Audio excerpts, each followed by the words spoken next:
পূব থেকে দক্ষিণে সাদা বক উড়ে গিয়েছিল। একদিকে যাকে বলে সোনালি দিগন্ত, অন্যদিকে আমার প্রিয় সাদা মেঘ। ওই সাদা বকটি জানত, নিশ্চয়ই জানত, অনন্তকাল এবং বিপুল পৃথিবীতে কোথাও নির্দিষ্ট আছে এক আধোজাগরিত অসধর মানুষের জন্য একটি সাদা পাখির সাদা মেঘের দিকে উড়ে যাওয়া। এই দৃশ্যটি নিশ্চয়ই নির্দিষ্ট আছে। কোনো এক সামান্য সূর্যোদয়ে নদীর তীরে এরকম শুভ্র অনন্তের দিকে একটি নিঃসঙ্গ পাখির যাত্রা। জানি এতদিন পরে এইসব কাঁচা তুলির ছবি তোমাকে পাঠানোর কোনো মানেই হয় না। তবু দেখো, আজ পর্যন্ত সূর্যোদয়ের বর্ণালী এই একই রকম। গত 18 বছরে একদম বদল হল না।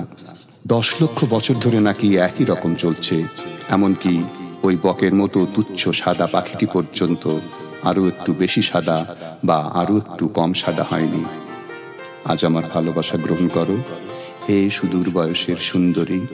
ওই সাদা বক, ওই সাদা মেঘ, আমার প্রিয় সাদা মেঘ, আবার তোমাকে উপহার দিলাম, আবার 18 বছর পরে।